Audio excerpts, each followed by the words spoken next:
I mean, hopefully that will put us live. I will put us back to speaker because that works better for the live for YouTube.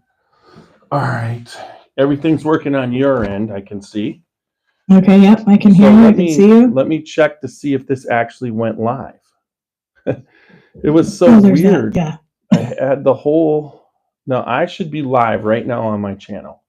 And it doesn't say it at all. All right, let's try it again. I don't know what's going on. All right. Oh, it says live. All right, so yeah. Okay, we're back up live with a live chat. So what happens is, I'm sure I had a bunch of people lined up waiting, and then it didn't work, and so now they're either going to have to find us again.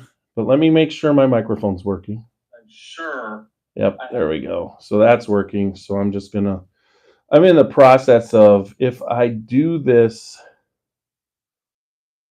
so I get a lot of people watching on Facebook. So we have Greg Schneider was here already. So I think today.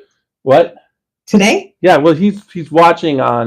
He's watching us on, I thought you meant as a guest. I was right, like, you was on already without me? Yeah. He also said he's talked with you and enjoyed talking with you. Yes, I need to get him on again. Yeah. It's been quite a long time, way too long. And so, all right, okay. Oh, you know what? I don't have my lights on. Hold on. You're in full screen. Let's get a speaker. There we go. That should have put us to speaker. Yeah, there we go. All right. So that is working. All right, everything's ready to go. Can you move your camera up a little bit? I have a lot of your desk. Like half of the screen is your desk. Yeah, but then otherwise you're going to get what would you rather have, my desk or my ceiling? Oh, okay. So usually with the desk, it allows me to do that. Oh, that's true. Oh, hey, I have that book. I know you do. I know you've interviewed her. I did. Yes. So she was the kickoff of my Washington State miniseries. Mm-hmm. I did a 4-part, including her. It was going to be 3-part, and then they called me, and I was like, "Oh, perfect! I'll start with you." And then some of the distilleries in her book were on my series. So there you go. Okay. Yeah. And so that was something that maybe we can talk about because For sure.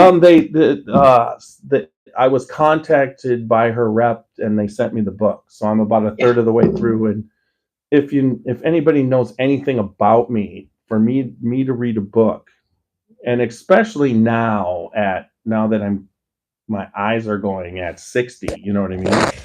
It's like, I hear you. So reading a book is a challenge because not only do I need the right amount of light, then I need to make sure I have my readers on, the right amount of light, and then not fall asleep. Now, I would have to say her book was interesting enough that I wasn't falling asleep, but then it comes down to me, it's not even the interest level. It's I think it's the motion of my eyes going back and forth across the page. It just puts me to sleep. Doesn't matter what I'm reading. It can be, unless I'm really, what would you say? Wired? It's kind of like there's certain things where it's keeping my interest because I really want to know about it. You know what I mean? Yeah. And that was it's like I have it, and she doesn't. A lot of times historical books will have some exciting parts in them, but then there'll be just some stuff where it just starts to drag on, and then I'll fall asleep. But it doesn't seem to have really that. Good. It's pretty interesting. It is pretty interesting. That's one of the reasons why I like bourbon, because I love the part of history where it's that interests me, how much of the story of distilling and what it meant to the existence of mankind. You could take it all the way back to the 1700s here in the United States. Now, have you ever heard of Paul Gutierrez? Don't think so. Because he's the guy doing that cave whiskey on the West Coast, and I believe, and he's right Oh, outside of yes, San yes. Francisco, Yes. and he distills in a cave too. And he's That's really trying cool. to do it. Are we live yet, or are we still waiting for something to pop on? Well, no, we're live on YouTube and Facebook, but we Okay. haven't gone live we haven't started the podcast. We're just giving YouTube and Facebook the fun extras. Got it. Okay. What time does that go? 6? Well, it should go in a couple minutes, but okay. it just usually goes when it feels like it's time to go. Oh, got it. I don't usually do live stream, and I think I texted you the other day and said, tell me about live stream, because we're going to do our first live stream in New Orleans at Tales of the Cocktail. Okay. For my other podcast, the Cocktail Guru podcast.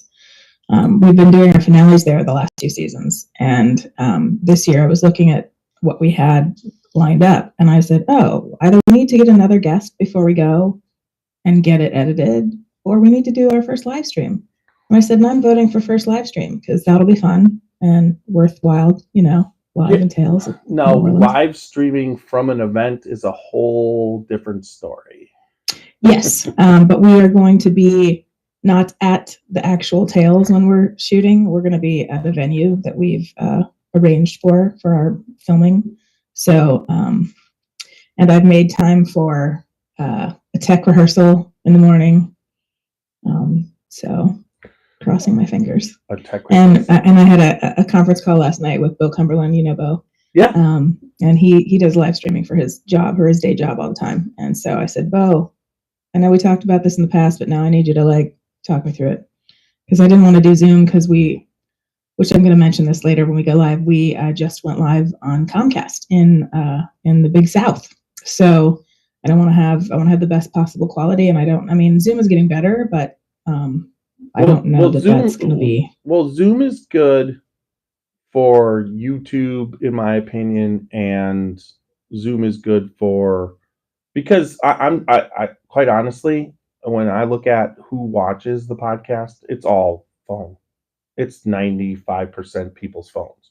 So when you look at the podcast live streaming on a phone, like an Apple 15 or whatever, it's fantastic. If you put it on an 85-inch TV, that's one thing. But at the same time, the amount of people that watch it on a computer for my podcast is 2%.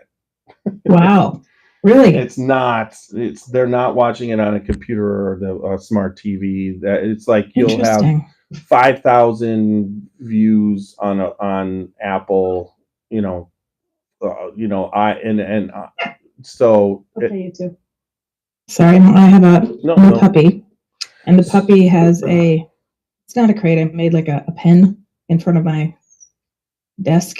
Mm-hmm. Where he is quarantined when I can't watch him every second, so he doesn't pee all over the place. And my older dog is not in the pen, but I think he wants to be. So I'm going to put him in there real quick, because I think he wants to play. Not a problem. All right, kids. We're dog friendly. Live there with him. You can move it. Come on. Hey, James. Good to see you. Good to see you, Stacy. Thanks for watching. Oh.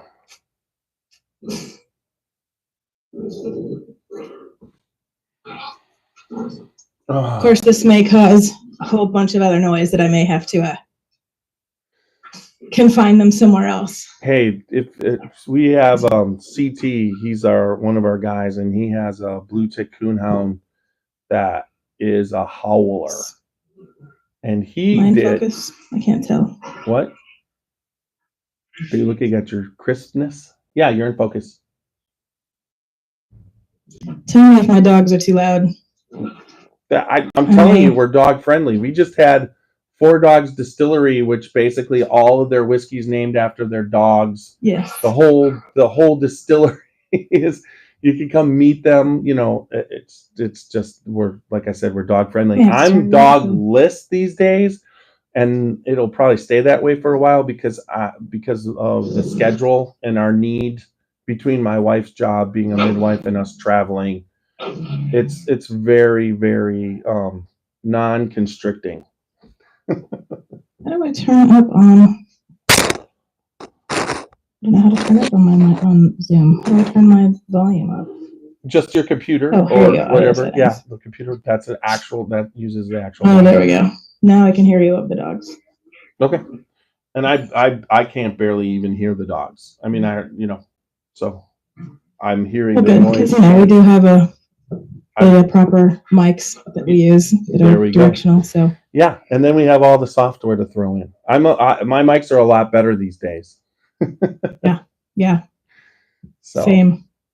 So I just but I'm even using for live stream because I set up the YouTube. On the YouTube, I'm using just the cordless mics. These work fantastic, I found. Yeah, we use those sometimes in the field. Jonathan, well, I don't, but Jonathan does when he's when I'm not with him and he has to do one-man band. He does use that. Actually, we did use that or something in Las Vegas. Yeah, they work really well, but I don't work really well. So the worst is I did a podcast with Neely, Rebecca and Royce Neely, and we were there, and it was spectacular video, everything. We went live on Facebook, and I was recording, so I got the audio there. And because in the field, I usually just go live on Facebook. I won't do YouTube, but here I can do both because of the Zoom. But I didn't turn on the microphone. Oops. So for Facebook, for the first 37 minutes, there was no microphone. So I had to then, the last 28 minutes, I turned it on. But I was able then to grab the audio and strip that in for the video when I put it up on YouTube. So you can fix things. But, I've done 375 podcasts now. And it's a lot. Yeah. And so there's going to be... I think anything and everything that can happen to me has happened. So I guess I should look and see how many I've done. I'm going to count both shows because I've done all of them. Let's see. There's one. That one's 71, 72. That one's 72 for my other show. And they're getting real rowdy right now. It's kind of cool. Yeah. Sounds like they're just going at it. And 113 plus the ones that I've already recorded that I haven't done. That's about 120 plus 71, whatever that is. So what I will tell you about 120 plus 71, it's right around almost 200. Yeah. Yep. Mm-hmm. What I will tell you about live streaming, you were asking about, is that the key to live streaming is time and place consistent. Yes. So I'll even give an example. I was doing Tuesdays and Thursdays at 8:30 Eastern time consistently for about 4 months. I was seeing the results go. People were showing up, and I still, even tonight, Walker and James Jacobson, that we have regular people that show up and love the show.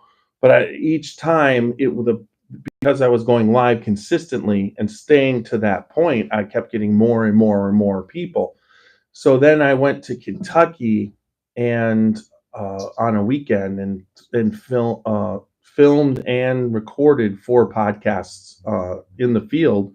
I basically was putting them up on the Tuesday and then going live on the Thursday.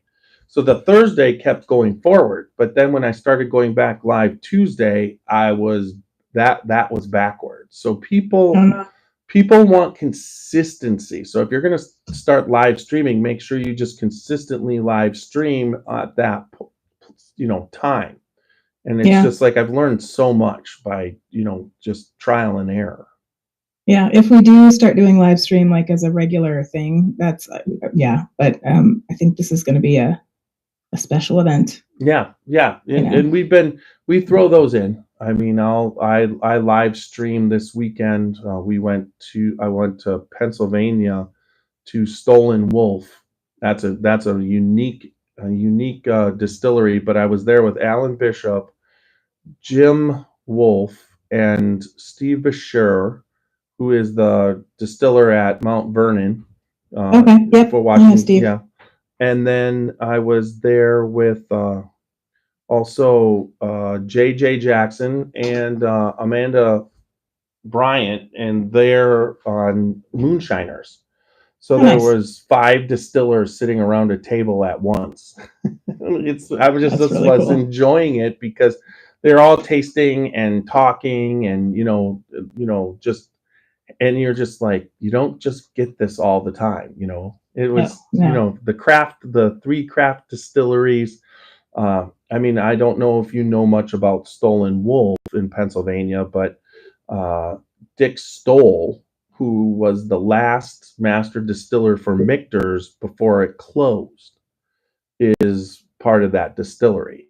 So that's what they started back up. Now, initially they produced some stuff, but Michter's in Kentucky was not happy about it, so they had to change a lot of things. So they have, and that's what they've been doing lately. But they just won an Ascot Award from Fred Minnick for their Rosen. It's called Rosen Rye. So that was there. I got to try that. But Pennsylvania is known for rye. So Right. that's one thing that Absolutely. that's one thing you see that these distilleries are doing. So it's kind of cool. So are you ready to start? I am ready to start. Okay. So what if you remember from, so the way I get it going is I hit start recording. There's a 30-second spot that we can't hear, and then I'll play the music and we'll get going. Sounds good. Okay. So I am going to do it right. Here we go.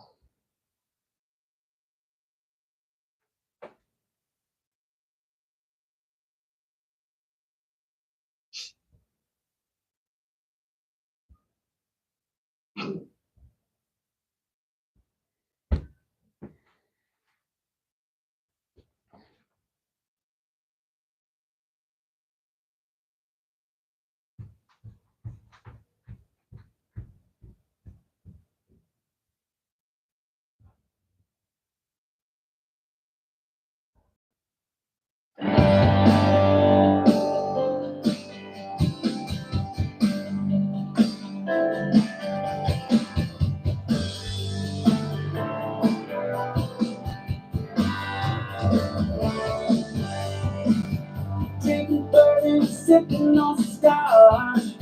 We do it a while in the show fun and watch. We cover the field with drinking every room, and we talk sunshine, but we're telling the truth. Yeah, we're the Scotchy Bourbon Boys, raising hell and making some noise. Yeah, we're the Scotchy Bourbon Boys, we're here to have fun and we hope you enjoy. We're here to have fun.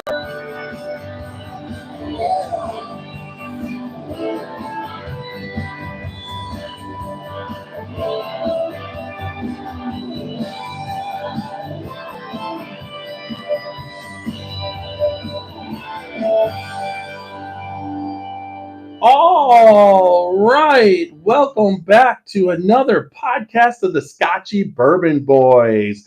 Tonight, I'm in studio, but we also have a special guest, Kerry Moynahan from the Barrel Room Chronicles. Welcome, Kerry. Hello. Thank you for having me back. Yeah, it's wonderful to have you back. I'm looking forward to. It's been a little bit of time. I think it's almost like was it 2 years ago? Oh no. I think it's been about a year. A year ago only? Yeah, maybe. Yeah.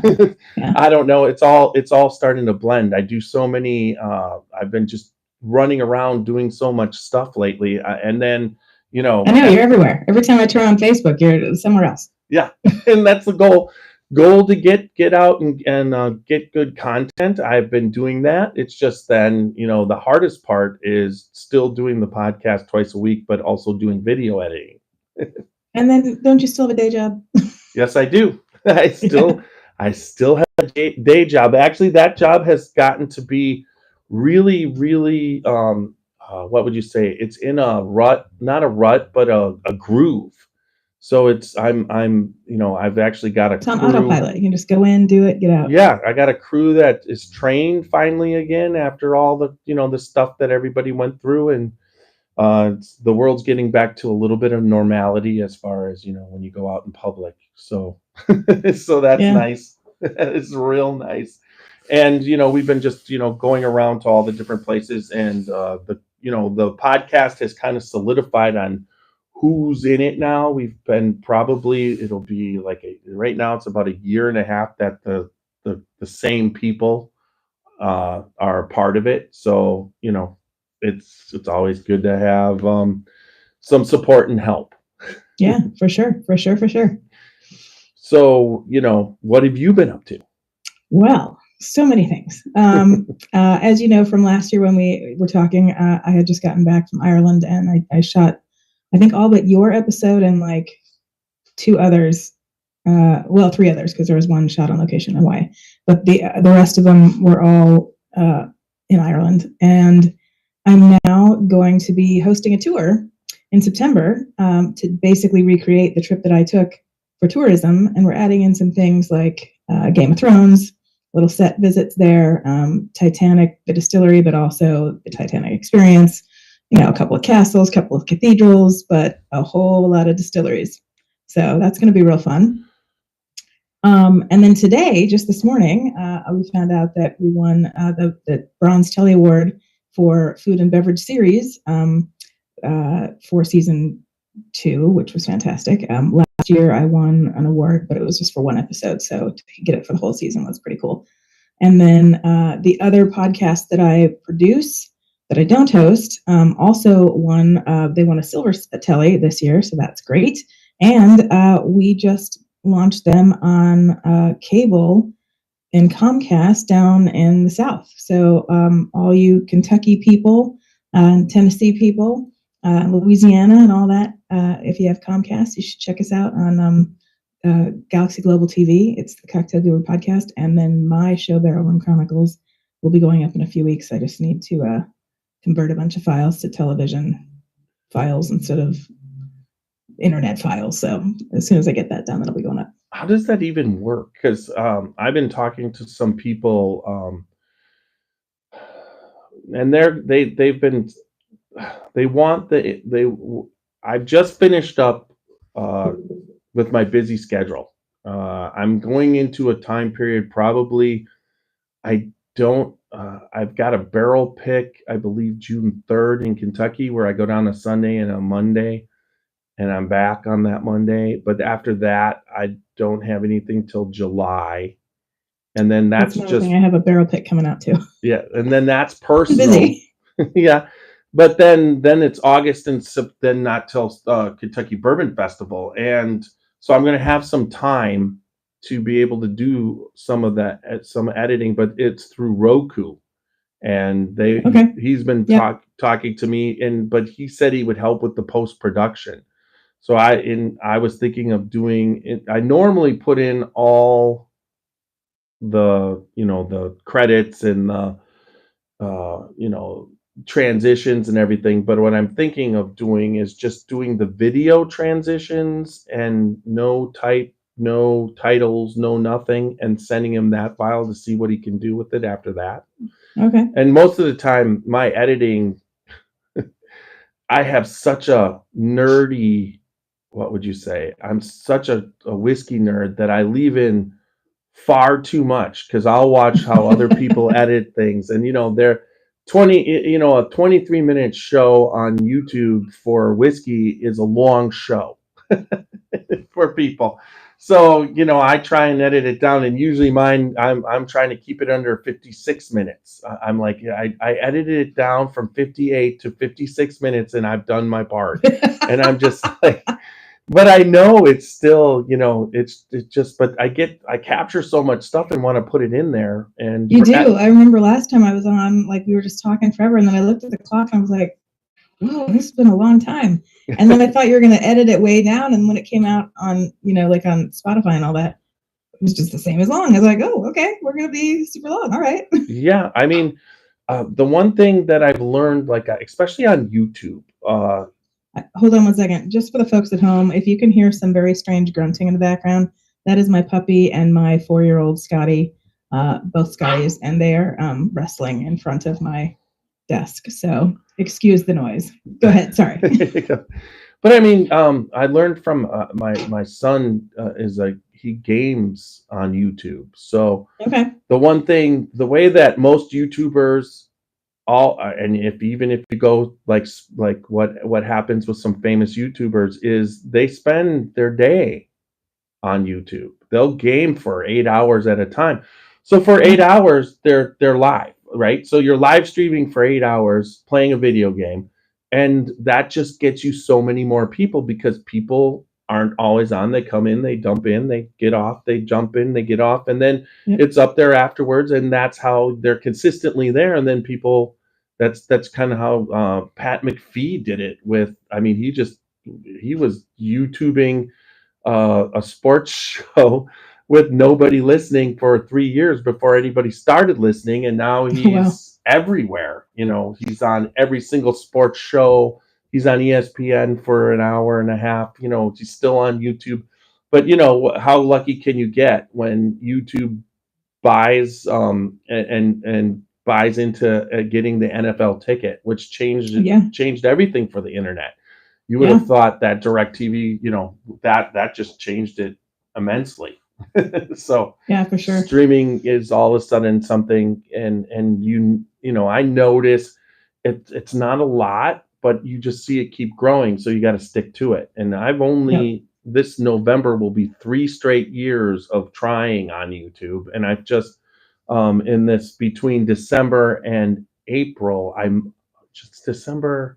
January, February. So the beginning of March, I was able to monetize finally and it took a long time to do it. I mean, got to pull in 10 million, 10 million views on shorts within 3 months, and I was able to do that. It's hard. I know. We just started doing shorts because you got to do shorts now. Like it's like that's what you got to do to be able to get this, that, and the other thing. So now I'm like, okay, now we got to make more content for shorts or cut more stuff out and put it on shorts. And I just, the amount of time content that I'm having to come up with just to get, the algorithms is, I don't know. It's, well, put it this way. It's like shorts are a different mindset than, so I'm constantly, someone just this weekend asked me, why do you shoot vertically and horizontally? And I'm like, shorts and reels are vertical, and long-term content is horizontal. It's just that simple. And my camera, I felt that my iPhone, which I use in the field, I've gotten a much better. I'm shooting the right stuff, so to put it together, and let's hope I can get some stuff that they can use, and we can start getting stuff up on the Roku channel. Because if you could transfer your audience from YouTube to Roku, and Roku for some reason gets a lot of, if you're doing the right thing, gets a lot of views. Yeah, I'm looking into Roku also. The production, the network that I'm going through on Comcast also has a Roku channel. So let's start with the cable, and then we'll roll over to the Roku, and we'll just roll it all out. Just keep rolling, get new stuff, get new places to put it. Well, I always find it's the workflow, but establishing the workflow is really difficult. But once you have it established, then it just then it becomes what would you say, a lot easier. It's just learning what you have to get to is the hard part, right? And there's so much you don't know, but it's based off of not knowing that you already did know it. You think you don't know, but then all of a sudden you're like, oh, really? That works. So Tiny, what are you going to drink with me tonight? What should I was wondering. I have a Scotch today. I have a You're going Scotch. Abelauer 12. And that's only because the only bourbons I have at the house right now are ones that are signed or very special, and I don't want to open them ever.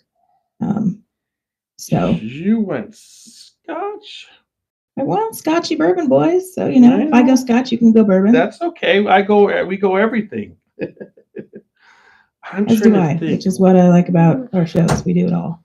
We had a really kind of a special event. So I'm gonna go Irish for you. Oh, nice. So Ohio went crazy. Okay, so what happens in Ohio is that we now have direct flights to Dublin from Cleveland. Okay. So think about that. That's pretty cool. Right. What airline is that? It's one of the Irish airlines. They're out of Aer Lingus, probably. Yeah. Yeah. So they advertise it, and it's really cheap.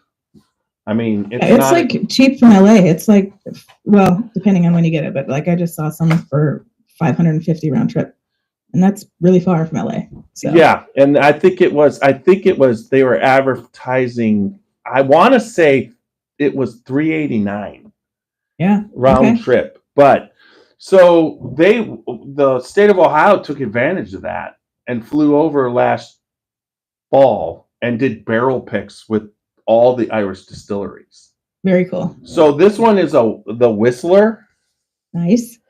And it is for the state of Ohio, and it says Ohio liquor, and of course, let's see. I want to say my glasses. It is finished in Barbados rum cask. Very nice. So it is a night. This one is I like this one. I like rum cask finishes. I do too. But also like port cask. I've been getting into the port cask finishes too. Yeah, and then I'll pour it in my Scotchy Bourbon Boys glass. Oh, good. I'm in my Barrel Room Chronicles glass. There you go. So good on you. Yeah. So yeah, that we I've got a bunch of cards of the people. What was the other one? Come on. No, it's not. It's upstairs. It's up. It's so good. I'm trying to remember. West. It's That's Cork? No. It's the distillery that has like 21 different farms, and they produce. Waterford. Waterford, thank you. Yeah. So Waterford, and I talked to the distiller from Waterford. He was there. Okay.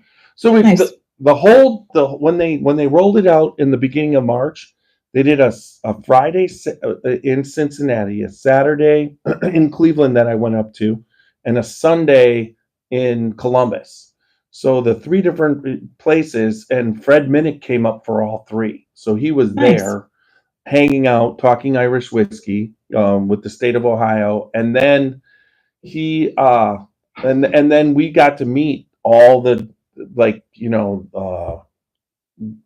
now I'm all of the people. The Jameson, which is what's the name of that distillery? Who makes Jameson? They also make Redbreast. Middleton. Yes, Middleton. That's it. Middleton? Yeah. So the master distiller from Middleton, I got to meet him.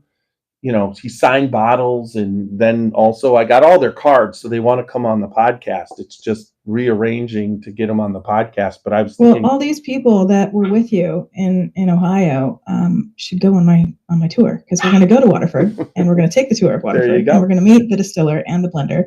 And if you go back to, I can't remember what episode it was, but I did an episode with Neil, who's the blender. Sorry, not the blender. The mash guy. He makes all the mash and stuff. He did a great tasting with me and tour and the whole thing. Stop barking. So yeah, it's going to be a lot of fun. Listen. Greg says, let me know if you want assistance to create a TV show on Kentucky bourbon, American whiskey. He can help. Actually, that is in the lineup. Me and you guys, many of you probably know Greg Schwartz from the Water of Life documentary.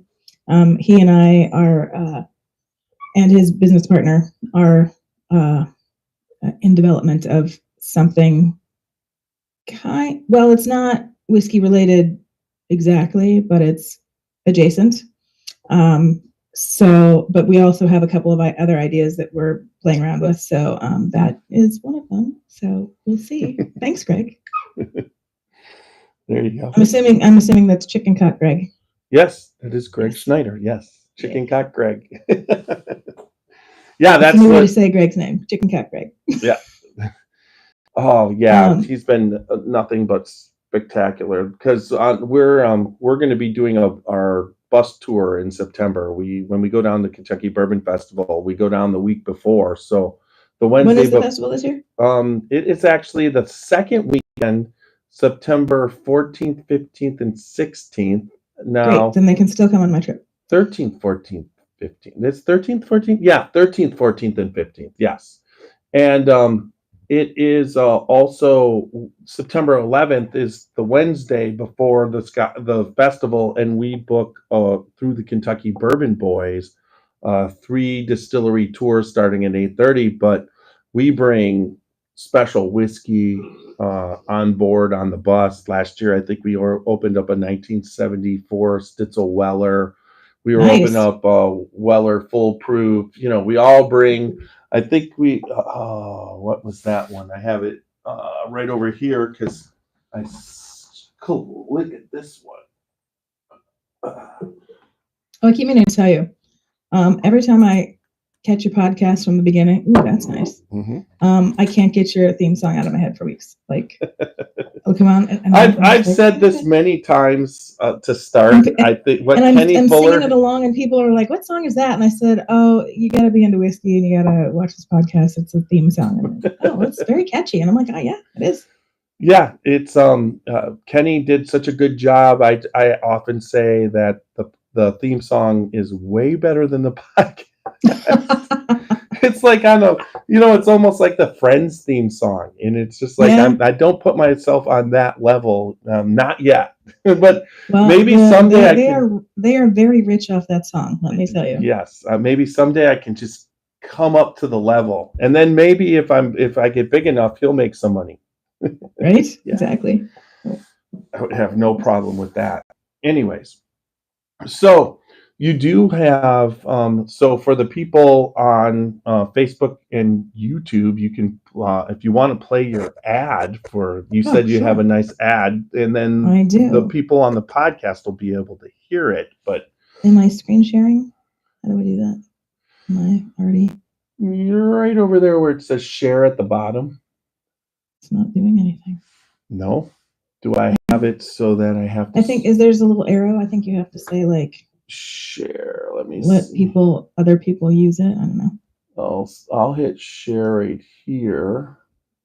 I'm looking to see if I can let other people. Screens, document, advance. Okay. That didn't work. All right. Let's come over here. Get me out of the way. Mute. All right. Immersive. Sorter. Maybe it doesn't let you do it if you're live streaming. I'm just looking to see if I can let. There's all the different things that you can look at, right?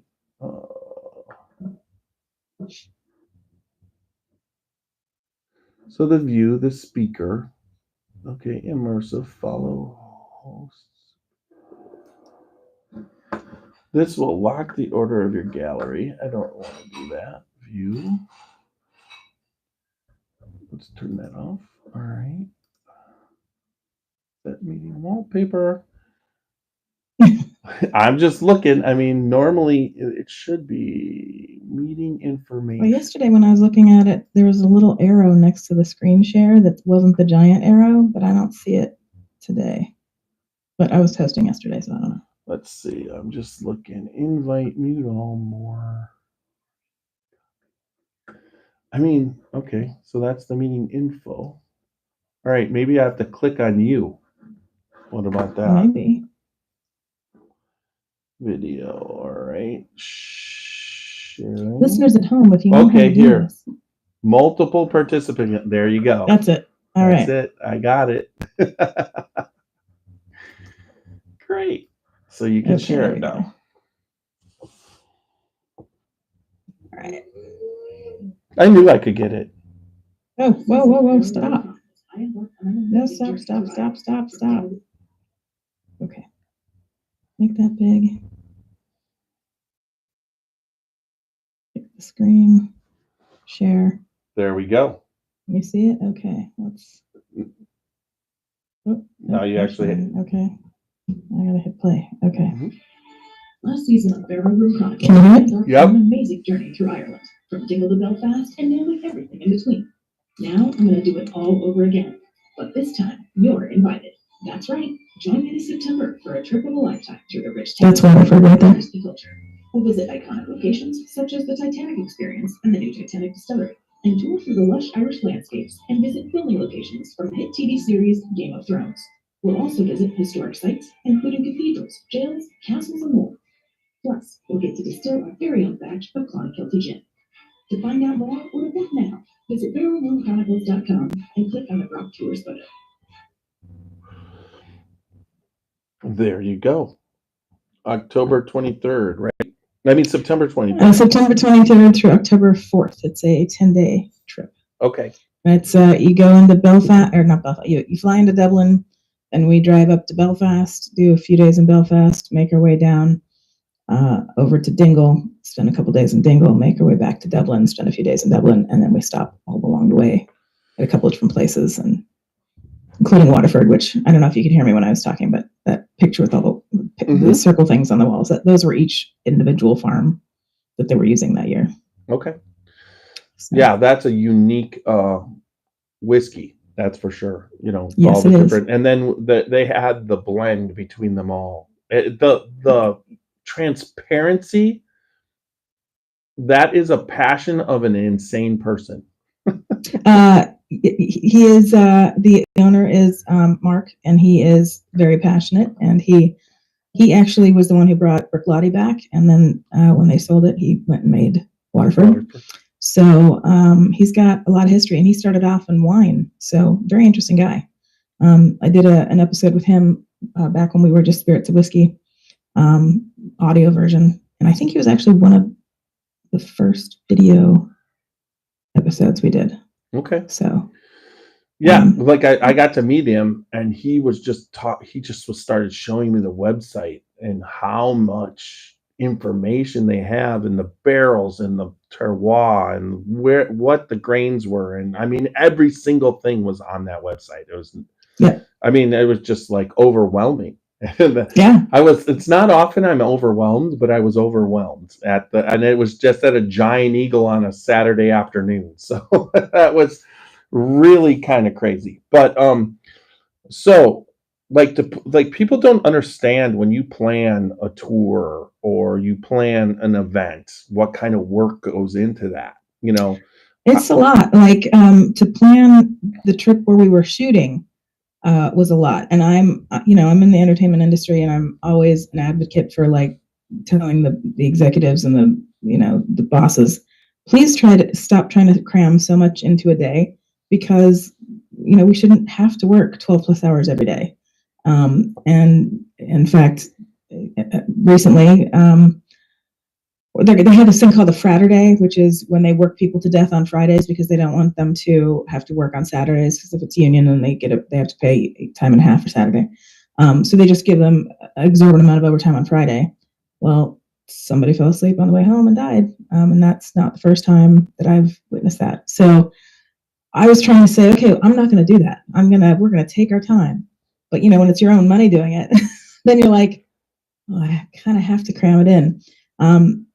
But when we were in Dingle, we were there for 3 days, and we started off in Dingle, and they invited us for the Dingle Bash, which was great because then I was able to be not slow, but I was able to take our time, and we were able to capture different things at the event.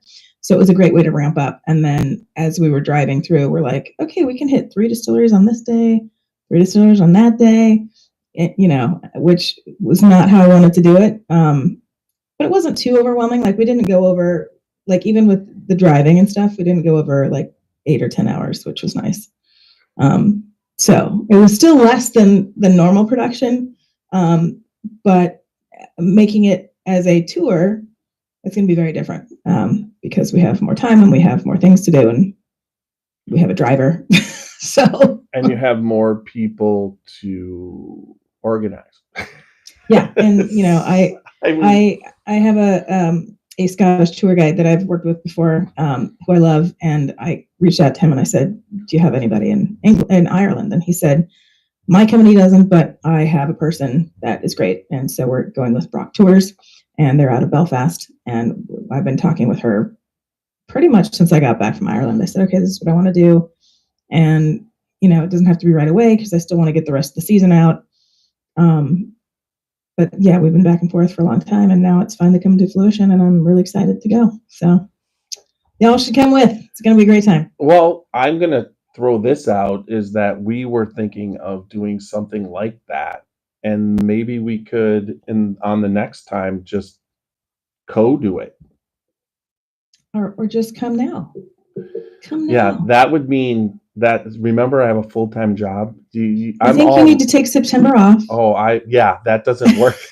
I've already taken the first part of September off, and that would be the second part. And I'm already taking off March. We were at New Orleans Bourbon Festival. So when you were talking about the New Orleans cocktail, cocktail, yeah, they talk about that there. There was a lot of bartenders from that Tales of Cocktail that were there, and talking and doing stuff. But this year I try and always do a spring trip and then do barrel picks. We did our barrel pick in at the beginning of March, so that one we ended up picking 2 barrels for the first time. So that's even harder on me because it's a lot of work. Barrel picks. I'm just doing my first one right now with Doc Swinson's out of Washington, and I went up there a few months back, did the pick, and did a whole episode about it, and it was great fun. But now we're dealing with the logistics of like, okay, where are we going to send it to be shipped? Because how many people from what states are going to be buying it? Because it's like 50 different countries with the stupid 3-tier system. So it's a big learning curve for me to figure out how to do this legally and efficiently. And yeah, legally is the key.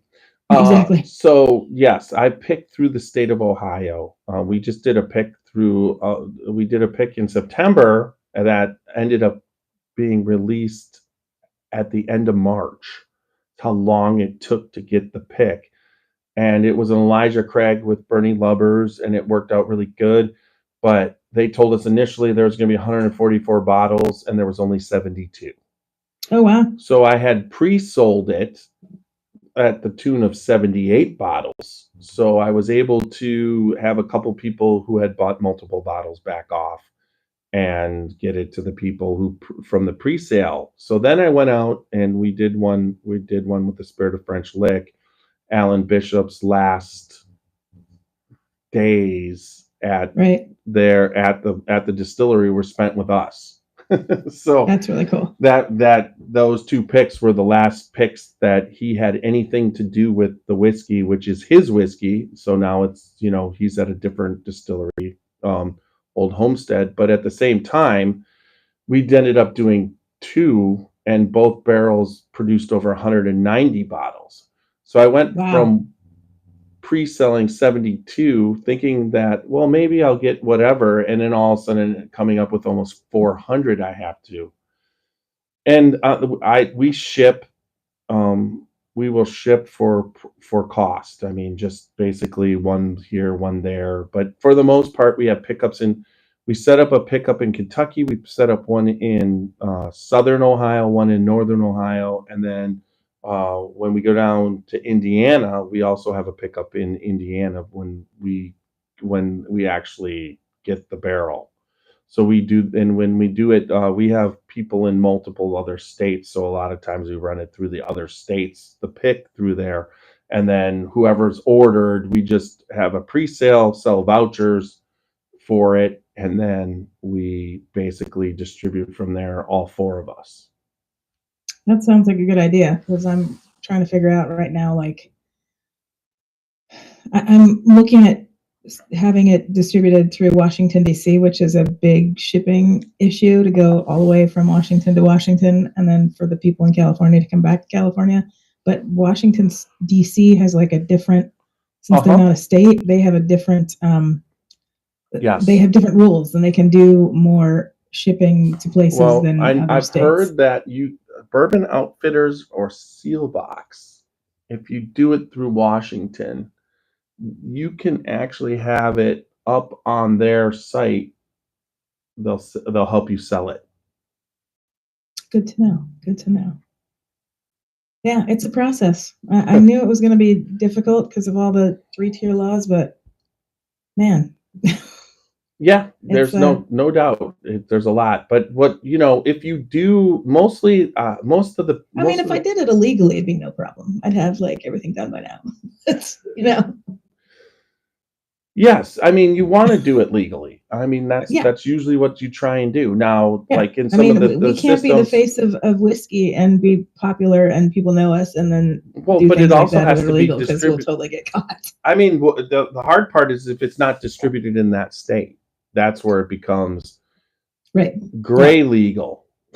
Right. It's not being distributed there, so somehow that's like, and then if you're buying it in the right state, it just comes down to that. That's kind of what it is. Those are kind of little things that you try, and I mean doing it through the state of Ohio, that's a lot of fun, but then a lot of times it's like then how I have to distribute it. It's technically going back, Ohio doesn't care. They whoever sold the barrel doesn't care because they got the taxes.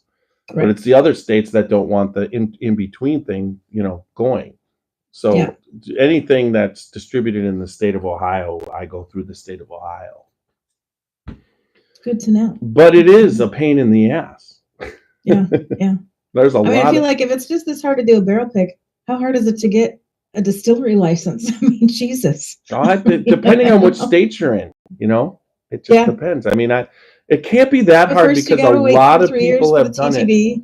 And then you got to wait another X amount of years for your state. I mean, by then you're, retired. I'm telling you, if you have the right amount of money, they're offering distiller. It's usually, if you look, there's no problem with the license and everything if you're doing it in the right place with the amount of money. You just look at all the distilleries that have popped up. Yeah, true. But they usually have a person with a lot of money behind them. Usually. Which I do not have. So therefore, I am not. I mean, Ed Bly, he basically did Old Stubborn, and he's bought old, and he makes a great thing, and he's got a brand going. Even you could get a brand going, but then it's like, I think honestly, if you were to do it, you'd want a contract distill. I mean, there's so many people built that. You don't have to incorporate the expense, you just have to rent the expense, right? And they're set up to do it. Yeah. All right, so tell me about what you guys are doing at the Bourbon Festival. You're doing a bus. You're doing what do you got going on? Well, yeah, we're doing our 4th annual Scotchy Bourbon Boys bus tour. Bo Cumberland covered the last 2. I'm going to ask him if he can do it this year. Are you taking him to Ireland? I've mentioned it to him, but I don't know if he's going to be able to make it. I know he wanted to go to Scotland next. He was supposed to go to Scotland before he went to Hawaii, and his wife goes, "How about we go to Hawaii first?" And then they went to Hawaii twice. So I don't even know when his Scotland trip is on the books, but I put it in his ear, so we'll see. Yeah. So yeah, Bo has come along on the trip and covered it, and we've had such a great time. But it's three distilleries, lunch on the bus. Kentucky Bourbon Boys. It's funny because their whole, that's where we got the name for the Scotchy Bourbon Boys. It was the Kentucky Bourbon Boys bus tour that before we were the Scotchy Bourbon Boys that I had taken a picture in front of, and then I stripped, when we did it, I actually stripped the logo onto the tour bus instead of their logo.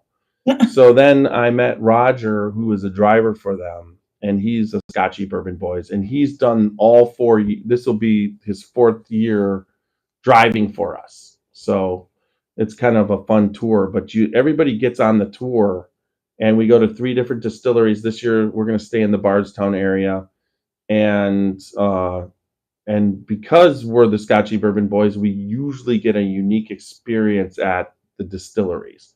So, Right. you know, Connor O'Driscoll is going to be on from Heaven Hill. He's going to be on the podcast coming up June 6th, I believe. And we're going to try and go to Heaven Hill, and hopefully he can, you know, lead up our experience when we go there for the tasting and everything.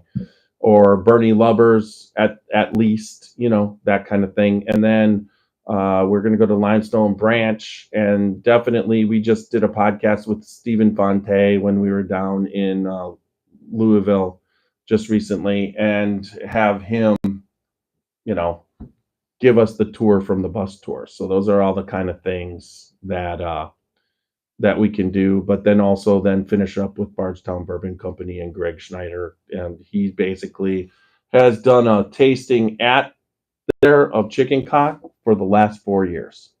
Nice. So this would be the 5th year that we've tasted his distillate that he's been working on. So the stuff that he initially had us taste is now 5 years old, and we'll be able to taste that. So we've been That's tasting awesome. it every year. Then it's just kind of a cool thing to be able to do that consistently with a brand. I mean, I don't know how many people get a chance to do that besides people who Greg work is fantastic. there. You And know, he's probably listening to us talk nice things about him right now. Yeah, we're doing a lot of similar with the Irish tour, like basically because some of these places you can't get a tour. They don't offer tours, but we're going to be doing tours anyway. And we're going to be getting to do some things that most people don't, you know, just because it's part of the Bourbon Chronicles. So Right. it's good to know us podcasters who are in the know, you know? Well, yeah, as podcasters, that's kind of why I love to do this, because this right here, and I want to try this in Ireland, but this thing, is that a thief? yes, Nice. and the way I got this is exactly what you just said. You My stole it? wife said, Vendome does not give tours, public tours. So she called up Vendome, and she said, I want to buy Tiny from the Scotchy Bourbon Boys for his birthday. I want to buy him a thief.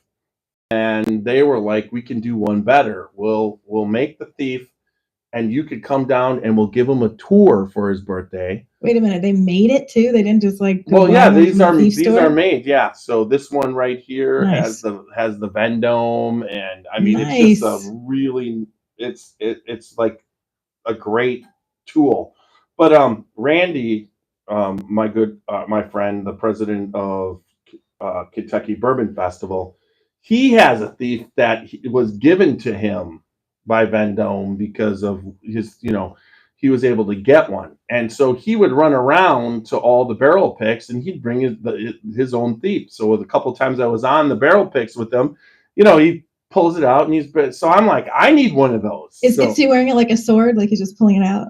Well, yeah, sometimes he's running around and it's just, you know, it's just like, I think they should make thief sheaths. You know what I mean? Yeah. So yeah, it's like it is but the cool thing about it is it doesn't matter now where I go, I bring it with, and probably 90% of the time I can end up in the barrel room with the owner of the distillery, or, you know, and be drinking barrel proof or barrel straight from the barrel whiskey. So it's a really, really, really good tool to have.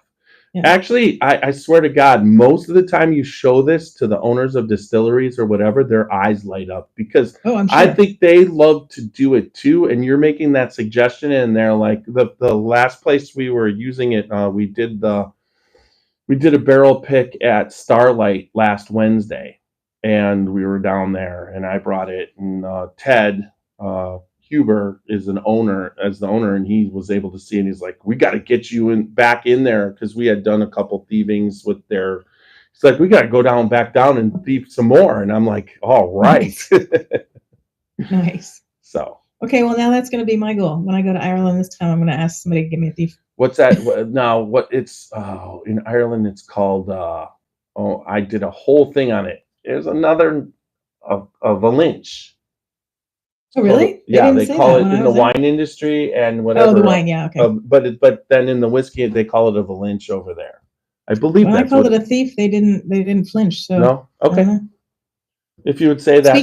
Speaking of thieving out some barrels, when we were at Waterford, we shot in a couple of locations on the property, and one of them was like this kind of dungeon-esque barrel room, which is like super old, and like it's like below ground, and so there's a window, just windows with bars, like it looks like an old jail inside. Dirt floors and beams and rock, everything. It was beautiful. Also kind of spooky, but and like we had to bring our production lights in so we could see, and we were like brushing back the cobwebs. I was like, we should be doing this for an October episode. Yeah, it was so fun. And then like, I'm like, can you make sure that the webs are off before you give me the dram from that thief, because you just knocked over all these webs with the thief. Well, I always whenever we make a short with the thief, I always make sure we touch it, because if you touch it and put it back in the barrel, it's probably good for at least an extra 20,000 views, because people cannot handle there's just so many germaphobes out there, and they don't understand copper.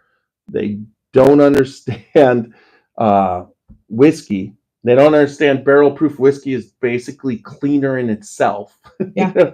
Well, then, like, hi, hand sanitizer was made by whiskey people. Yeah, it's like, but then there's those particles in the whiskey. It wrecks it. And then there's the people who understand wine, but they don't understand whiskey, because air is whiskey's friend, and it's wine's enemy. Yeah. There's a big difference. So a lot of the times they're talking about, well, you broke the seal. It's like that wrecked the whiskey, and I found that if you just respond to those people to tell them that they're wrong, and telling someone like that. I mean, they are wrong mostly, but like if you have a bottle and you're down to like this much and you leave it like that for a couple of years. Well, we're talking barrels. We're not talking about barrels, bottles. No, I agree with you there. Actually, now doing this, let's see. So 2018, it's 2024. This is 6 years. I have stuff that, because once I started podcasting, there's bottles that I opened up and I haven't revisited. And I know for a fact, because I don't have any kids living in my house, that nobody else is drinking this stuff. And you can see the bottle levels on some of the bottles go down. It does go, even if you have a half. You know how when you open a bottle of wine, like you pretty much have to drink it within like 2 days, because the air is oxidizing it or whatever. Right. But with whiskey, it doesn't do that. It does do that, but it takes, a really long time to do that. But when you get to a point where you have like an inch or so left at the bottom and you're not going to drink it anytime soon, then that's when you should transfer it into a smaller bottle, because that's not good. So I was at this tea party actually on Sunday for Bridgerton. Any of the Bridgerton fans out there? I'm a Bridgerton fan. Yep. A friend of mine has redone her apartment. Gorgeous. I'll have to show you guys a picture of her built-in. She made a built-in wall bar, which is absolutely gorgeous. And then she found these old like antique chairs and this old antique table, and she got like actual teas. I mean, I felt like we walked into Bridgerton. It was great. But anyway, on her built-in bar, she had a decanter, and the decanter only had like this much left of whiskey. And I was like, oh, what's in that? And then she pointed to this gorgeous, very expensive box, and I can't think of what it was right now, but it was very, like hundreds of dollars worth of whiskey type special edition, something or other.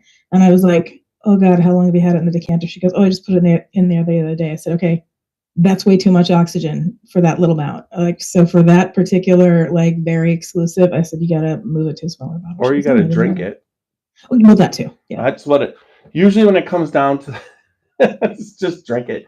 I actually find that if I decide I want to decanter a bottle, I put a time limit on that bottle. So Oh it yeah. would be during a time where I would be considering drinking, not the time like right now where I'm trying to drink the least amount I possibly can because I've just come off, this crazy thing. So I've been cutting, you do it, you cut back, you try not, you might have one pour and then on 3 nights in a row, nothing. I've been trying to back off a little bit more lately, Yep. but then I won't Same. have anything in the decanter. But if there's Right. sometimes when I just put it in the decanter and it's like it's 2.5 weeks before it has to go. That's usually what Yeah. I put on it. But I it's have got a to be a friend. good bottle you can drink. I have a friend who is moving, and he's got a huge whiskey collection. He's been collecting for, I don't know, 20 plus years, and he might be moving to Hawaii. So he's like, I think it's time to sell some of my stuff. So I was over there helping him do his inventory and see what he could, who we could get to an auction house or whatever. But in the meantime, he came across like a bunch of open bottles. He goes, "Oh my God." And he moved into the house that he's in now, I want to say just before the pandemic, maybe 2018, 2019. And when he moved, he had put all the stuff into the garage, and the open bottles just got shoved in this corner. So when I was helping him go through the collection, he found this box with these open bottles, and he had a 34-year-old Port Ellen, and 34-year, and it had this much left in the bottle. And he goes, "Oh my God, why didn't I just look through this stuff when I moved? Because now this is probably bad. You want it?" And I'm like, "Sure, I'll take it, because maybe it's not bad." But I haven't tried it yet, but I really should, because I think I'm kind of afraid to try, because what if my first experience with a 34-year-old Port Ellen is gross because it's been over oxidized? I don't know, but Yeah, I I haven't, mean, and you I'm gonna just, try it. I find though, if it's funny because there's some bourbons that over like 4 or 5 years, if it's 3/4 of a bottle or a half a bottle, they actually get better with the oxidation. No, I agree. Oh, When you get down to that, so I'm more worried. So I had the Booker's Rye given to me by Sandy Now. And I was nice. sharing that with people because that's just what I do. If I get a good bourbon, I don't just hoard it all to myself. What good is it if you're just drinking it yourself? You have it, you share it. Right. So as it went, so I had about 2 pours left, and Greg came up to Ohio, and he came over to the house for dinner with the Heidelberg rep and the salesperson from Chicken Cock at the time. And so we had dinner and we came down, and he knew Booker.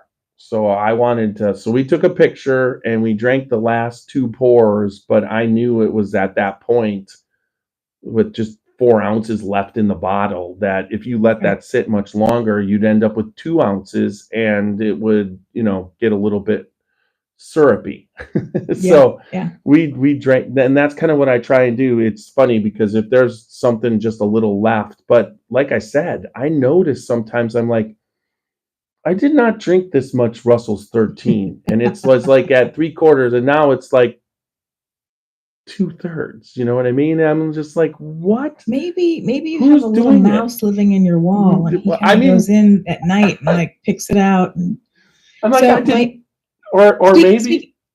speaking of animals, my McTavish, my 4-year-old Scotty, when he was a puppy, this was disgraceful, but I had bought a bottle of Signet from a bar that was at the time closed, and it was trying not to close permanently, so they were selling off their stock.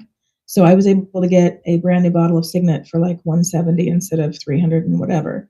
And since I had carpet downstairs at the time, and he was potty training, I had put tarps down all over the floor, which of course then I tripped on the tarp, and then a splish of my Signet flew out of the glass, which was like, no, that paper towel commercial. And then the dog went over and took a lick, and he went, "Oh God, And it was the most funny thing. He was jumping all over the place. I'm like, good, because you're not supposed to have alcohol. And then every time since then, if he's like begging me for food or whatever, and I have a glass of whiskey, I'll let him smell it. And he goes, oh, yeah, no, never mind. I don't want it. But the puppy is about 12 weeks old. And I have my spot on the couch downstairs with a little table next to me. So when I'm ready to, chill for the night and watch a little episode of something and have a dram, I have it on the table. And the puppy ran up and sat on my lap, and I was petting him and not paying much attention. And he leaned over, and all of a sudden I hear him lapping he was trying to lick my whiskey, and he licked like the whole rim. And I was like, oh my God, and you're still licking it. Like he was trying to get to it. I'm like, no, you're supposed to be like your uncle. They're related. So you're supposed to be like your uncle and be like, no, I don't want that. And then the next morning, I'm having my coffee, does the same thing, and he reaches over and he licks my coffee. And I'm like, oh my God, dog. And then on the weekend, I had my friend's daughter over, and she said, I told her I was going to a tea party. She goes, I would like some tea. So I said, okay, fine. So I made her some tea. And he did it to her tea. So it was like, this dog will drink anything. And I'm like, this is terrible, because like he also, when he finishes peeing, he cleans himself, and then his mouth smells like piss. And then now he's put his piss in my drink. So I've had to throw out all these drinks. And I'm like, you need to stay away. So now I have a gate up. So when I'm drinking anything I don't want him to touch, I have to put the gate up so he doesn't get on the couch. There you go. I hope he grows out of it. I don't think so. Yeah, I don't think so either. No, actually, he'll probably grow into it. As far as when it comes to, if he doesn't not like it as a puppy, he's gonna like it as an adult dog. Yeah, so that's what I'm worried about. But we'll see. Well, maybe you got to do it like a teenager. Just let him get so drunk that he pukes, and then he won't want to do it anymore. Yeah, I'd have to look at. I'm pretty sure alcohol and dogs are not good, especially like I've seen drunk dogs off of beer, but beer, is nothing compared to whiskey. So this is true. At 12 weeks old, I think one lick. Well, I can't believe it's not burning his nostrils and his. That's what I was like. What's wrong with 50 billion time nose they're supposed to have compared to humans? That's just got to be something. Maybe he's a super smeller. I don't know. With eating too. Like McTavish, like he was never one of those scarfy dogs, and I never had to worry. I never had to get him that weird bowl with all the pointy things to like make it a maze that you had to, for the dogs that eat too fast. The first day I'm trying to feed this dog, he was sucking it up like a Hoover vacuum, and he started choking. I was like, oh my God. I was like, what are you doing? And so I tried to slow him down a little bit. And I was like, is this because you just came out of the litter where you guys were all fighting for the nipple? I mean, what's going on here? So I don't know. It was weird because my other dog, same family, didn't do that. So I had to get the stupid bowl with the stuff in it. And now it's been, I don't know, 3 weeks we've had this bowl, and he starts off with the bowl and he walks around it like in a circle trying to get all the stuff, and he's still going crazy fast. And if I try to give my other dog something to eat, he'll jump and try to take. I'm like, oh my God, this dog is he's acting like I'm starving him, and I'm literally giving him the prescribed amount of food. So I don't know. I hope he grows out of that because it's annoying. All dogs are different, and I what would you say? Yeah. Like I said, at one point I had 3 dogs and a cat. So, wow, and a snake and a turtle. Cat, snake, turtle. We had a lot of pets, okay? And so after what would you say? After we ended up with my daughter's dog, and we saved it because where she was and where they were living, it was going to be put down. So we took it, and it was not trained. My dog was trained perfectly. It was my dog. He would lay by me. He would listen to me. He was a really good dog. I had been around untrained dogs, and when I finally got our dog, we had one that ran, and I'm like, we need to train a dog once, and it took a month when he was a puppy. But it was the best month we've ever invested in a dog. It was intense. It was whatever. But then for the rest of his life, besides chicken, which he would sell his soul for, you could put a you could put, not that he ever had a shock collar, but I could have put a shock collar, but he would basically risk his whole life for chicken. But other than that, he would just, was just a great dog. And it was funny because sometimes it was okay that he took the chicken. You know what I mean? It was just this thing. But we always would go on trips, and we'd either have to take the dog, and then my mom, or my mother-in-law wouldn't want the dog there. Then it was, what do you do with the dog? And then when the kids would stay home, they'd watch the dog. But then when the kids grew out of it, it was just like, as elderly dogs, we were like missing things because we stayed home to take care of the dog, or we didn't go. So when the dogs were all gone, I told my wife, you have to go on a moment's notice, and when you go on a moment's notice, on a moment's notice, I don't want to have to be home. I want to do whatever I want to do. Now we have grandkids and all that, and they have dogs, so I get my share of it. But if I want, like this trip last weekend, she had 2 people due, so she couldn't go, and I left. And while I was gone, someone delivered, and then I was in Pennsylvania at the time, and it was no big deal because there was no dog. But if there was a dog, I would have had to stay home, because what would we do if she had to go, and the dog just can't be by itself? Stop. We're talking about you. So my McTavish, I pretty much, like, the first time I ever left him was when I went to Ireland. And then he had an accident where he was stepped on and fell on, and it's been 2.5 years now, and his leg is still not better. It's been 2 surgeries, $30K later. Thank God he has insurance, although it's still expensive. $10K of my debt. And this week he's getting an orthotic that he's going to have to. But anyway, so the reason I got the puppy was because every time I took him to the park after I thought he was better, running around with these dogs that are supposed to be either timid or little, he'd come home injured, and then like he'd be limping again or not using his legs. So, and then he would be depressed because I couldn't take him for a walk, and I couldn't take him to the park, and then he was like all upset. And then he was bothering me, like, while I was trying to edit. And I was like, dude, we already played like for 2 hours. And he was just so depressed. I was like, okay, fine. For your birthday, I'm getting you a puppy. So I called the breeder and I said, I need another dog. And she goes, oh, I've got a litter of your dog's nephew with your nephew. And I said, great, let's do it. And so, I didn't get the dog for me as much as I did for my dog. But it's also hard because I take him everywhere I possibly can. And my mom was like, why are you getting another dog? How are you going to travel with 2 dogs? I'm like, well, I don't know. That's going to be difficult. If it's a road trip, that's one thing. But flying, that's going to be difficult unless I go with somebody else who can also take a dog, and they allow 2 dogs on the plane. But, and I was like, to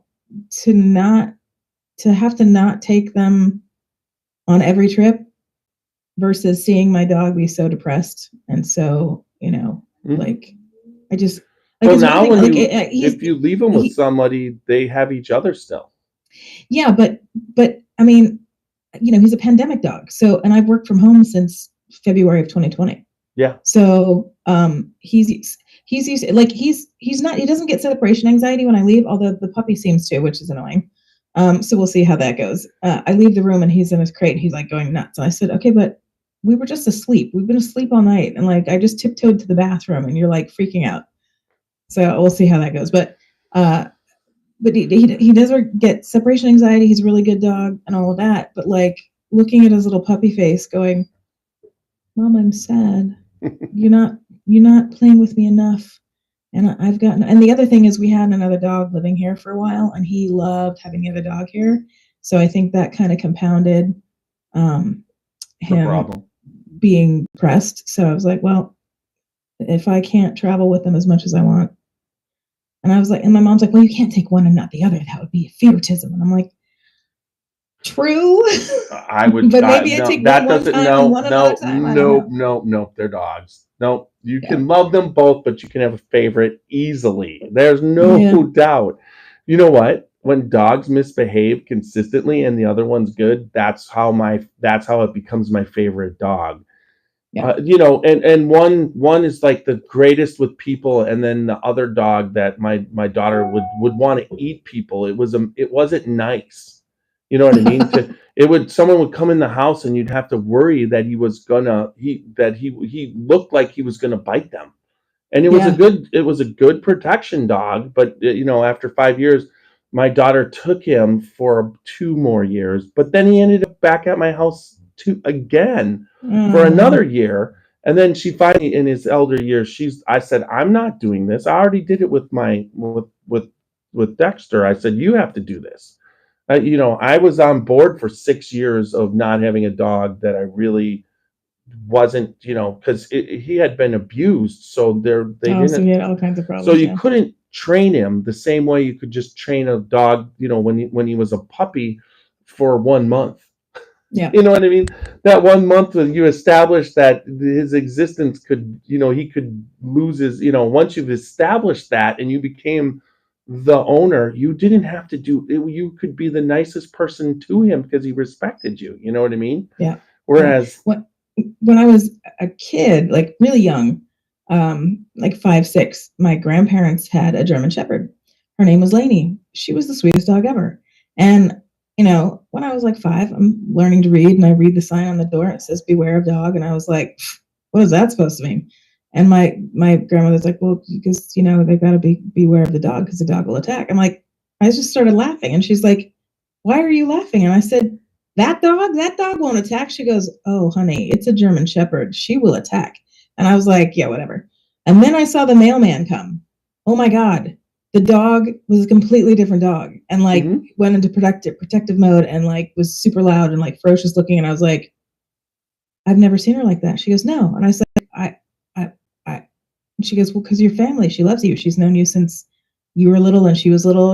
But she's protecting you from the mailman. Yeah. She's like, she's protecting you from the mailman because the mailman's a stranger. And I was like, it just blew my mind. So my dog could pick people that were not good, even the people that I didn't understand that why he would choose. I mean, we had a DirecTV guy come and he walked in the house and my dog did nothing. I'd have one of my son's friends and he would bark at him. Now this is a good dog, but he was also trained for me. When I wanted him to be scary, he would be scary. You know what I mean? Nice. It was just like on command. That was it. I rarely used it, but I'm telling you, if someone came in and through the hand signal gesture, he would, and he didn't know him, and it was in the middle of the night, and I did that, he would attack him. I mean, it was just, he was trained to be. Who needs a gun when you have a guard dog? Well, but it's also good to have them trained, Yeah, There would be times, the kids would drop food and he'd be sitting next to me and he'd look at me and stay there and I'd just snap my finger and he'd go eat it. But if I didn't snap my finger, he knew not to do it. But it just took that month of training, to make him. My dog, I taught him don't touch, and I don't even have to say don't touch now. If I drop the food right in front of him, he knows he can eat it. If I drop it a foot or more away, he waits and he either stands there frozen and just waits for me to say something, or he looks at me like, are you going to say it? Mm-hmm. And sometimes I think it's funny because I'll drop it in front of him and then it bounces. So he's going to go for it. And then he stops because he goes, oh, now it's more than a foot away. So now I got to wait till Mom says I can have it.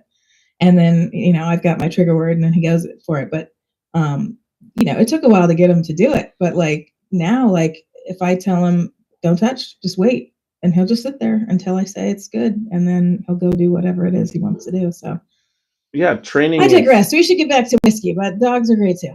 Yeah, they are. There's no doubt. And one of the reasons I have Scotties is because, it's the closest you can get to having whiskey as a dog because it's a Scottish Terrier. Scottish Terrier, so. Yes. They have them over there. They do. Yeah. Anyways, so you've got your trip now, and you've got a lot of stuff planned going into the future, getting onto cable and that type of thing. Yeah. So the evolution is, I don't know. I'll just ask you this, kind of we're getting to the point at the end, but at one point, do you think you'll ever be satisfied, or are you just always going to go forward, because that's what I find is every time I master something, you can have 10,000 views on something when you were trying to get 100 last week, and then all of a sudden you want 100,000 views. It's just. I would like to say I would be satisfied, but with my track record, looking back at my life, they always say I'm a go-getter, and I'm just going to keep going and going and going until there's nothing left to go for. I mean, some say I'm maybe going too fast with getting things out on cable and the different channels, and doing all these different things. But I'm like, well, but what if I didn't do that? Then where would I be? What would I'm like, I can't grow it if I don't push to grow it in all the ways possible, right? So I don't know. Well, that's one thing that's very difficult, especially when you do lives and you're doing social media. A lot of the stuff for me when I'm editing, if it's gone 6 months, it's old news. Like if if you're still trying to get something out from December that you did that an event, but at the same time, in the real world, it's new to them and they see it, right. but it doesn't matter whether it's 2 weeks after the event or 6 months after the event. You kind of got to just get it out before the event happens again, so people know about it, But to me, when I'm, at one point, it just seems like I've already done 2 other things that are current and captured them, but yet I still have to get out that. So that's a hard thing for me, whereas I think someone coming from television or movies, it's kind of like, the last shot some actor or actress does, and it goes into editing. It could be into editing depending on what it is for a year, 2 years, or 6 months. Or it could be a finished complete, like movies. A lot of times they finish the movie and then they put it on a shelf. Like there was this movie, I can't remember what it was, but it had a dinosaur in it, or it was about dinosaurs or something. And this was a while back, but there was that big fad about dinosaurs for a while. And then like there was nothing on dinosaurs, and they had made this movie like at the end of the dinosaur bloom, right? And then they were like, well, it's kind of not happening now. And it had like Martin Short in it or something. I mean, it was like it had big people in it, and they left it on the shelf for like 8 years or something until dinosaurs started coming back. And I was like, what? How do you spend that much money on a movie and just let it sit for 8 years? Because I'm sure they could have at least made back what they've spent on it. And then the actor's 8 years old. It's like, what happened? Yeah. And then half the cast has died since then. And then they put it out as if it was released then, but now they can just put it out on Netflix, and there's so many movies where it's like, I don't remember that movie. That movie was not out, and it's like from 2013, and you're going, they did not make that movie. That was not a popular movie. I did not see it. Yeah. In 2013. I just watched a movie last night on Netflix that I had never heard of, and it had Blake Lively and Anna Kendrick in it, and they're both pretty popular, and it came out in 2018, and I never heard of it, but then I saw like clips of it on TikTok, and I'm like, oh, what's this? So I looked it up, and like it was coming out on Netflix, but they came out in 2018, and I never heard of it. I'm like, how did I go through a pandemic where I like watched everything there was to watch? I swear they had it on, it was at the end of 2018 and then 2019, whatever. And then they just didn't release it. And now they make you feel like somehow you're having some sort of episode. Yeah. But I know too, like when I do television, depending on, and it happens in both scripted and reality, where, sometimes they make episodes called evergreen episodes where, you can, the way you write the episode for scripted, it's, most episodes are self-contained, but there's usually a little piece that's like bringing it to the next thing. Like, for example, Friends, like they always had their own comedies, like the Thanksgiving things and all these, everything was tied up in one episode, but there was always the overall arc of like, oh, what's happening with Russ and Rachel? What's happening with Chandler and Monica? And there was always like a little bit to bring it along. But every once in a while, there'd be an episode that didn't really talk about anybody's relationships or whatever. And that is called an evergreen, and they can put it in wherever they want. And it happens a lot in like when I worked at TMZ when they first came out. Like we had to make these evergreen episodes. I said, how are we going to make evergreen episodes on stuff that's TMZ? TMZ stuff is like in the now news. Like I was like, how are we going to do that? And they would kind of do like more like recap stories of it, and we have like 2 or 3 of them because it was a weekly daily, it was a daily show, and so we would try to have 2 or 3 of them on hand to like cover for Christmas and Thanksgiving, so we could actually like take days off. And then I did more reality shows, and usually depending on what kind it is, if it's a competition show or a dating show, then they don't really have those. But like if you're doing like a travel show or something, then they'll, you can say, okay, well, we went to this place and that place, but like, oh, we're going to do this place, and now that we're shooting it, we have to air that first because this person's coming out with a movie, so we have to promote the movie. So like, I'm always in that mindset when I'm doing stuff. Like that's like we were talking off camera about Becky's book, and how we both had the book, and the PR people reached out and said, hey, we want you to talk about this book. And I, at first I was like, okay, well, I'll put it, later, whatever. And then I found out, oh no, this is actually coming out in 2 weeks. And I'm about to do 3 episodes in Washington. So I literally pushed all 3 of my Washingtons for, by a week so that I could put Becky in first, because I was able to talk about like her, there was a lot of the stuff in the right. It was a table setter. It was in my episode. Yeah. So I was like, okay, so I move things around like that, and that's, for my television background. So I try to align if I'm highlighting somebody that's got something coming out, either a release or a whiskey, if they've got a new dram or something, I always try to align that with when it's being released. Yeah.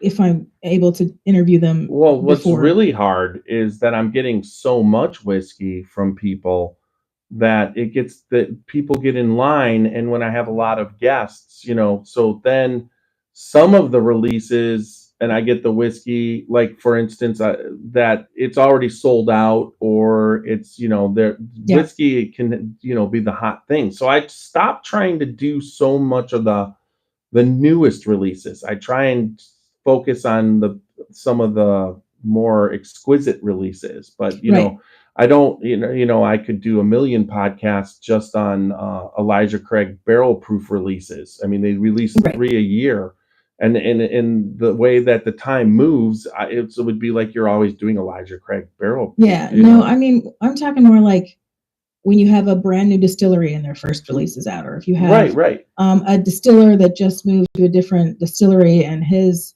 the first stuff that he did is now, I try to make it something that's not, another, like I would love to do Nick Offerman with Lagavulin right now, but it's the 4th one. So if I had done him for the first one, then I wouldn't do him again and again and again, but I haven't done him. I haven't done Nick. So I mean, if I could get Nick, then great. I'll get Nick and we'll talk about it. But like, I'm not going to call him up every time he has an expression out just because he's Nick Offerman. You know what I mean? Yeah. So it's the whole, yeah.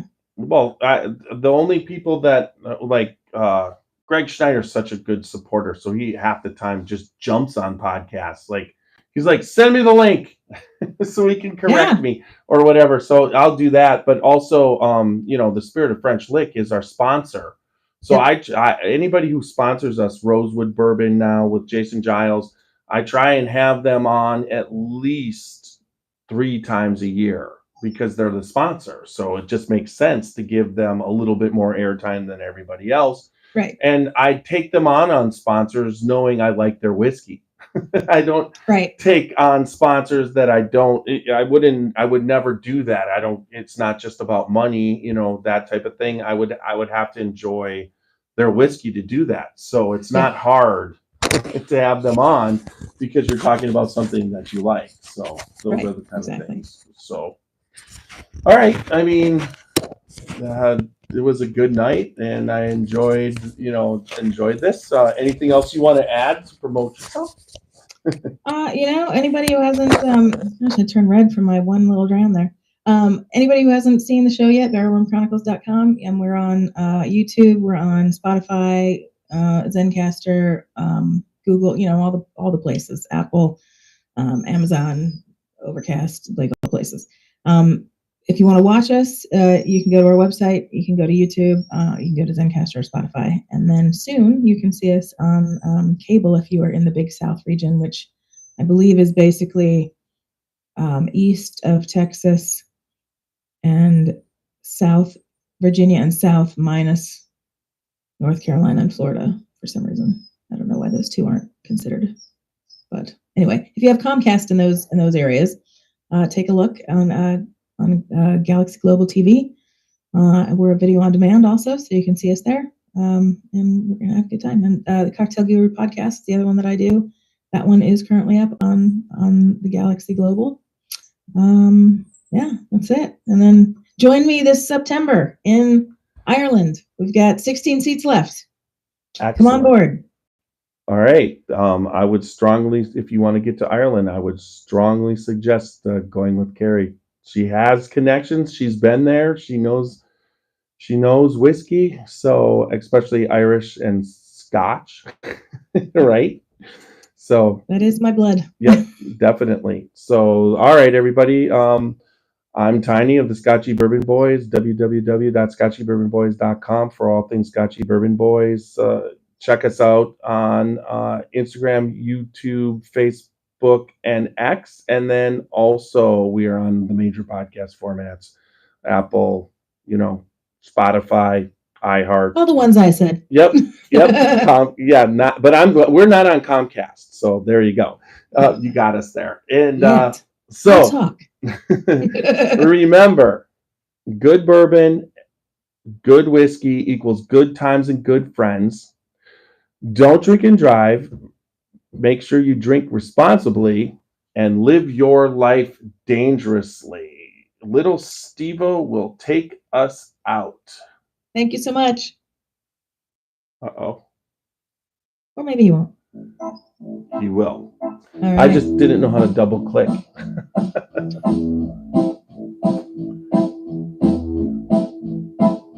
Oh, show me the way to the next whiskey bar.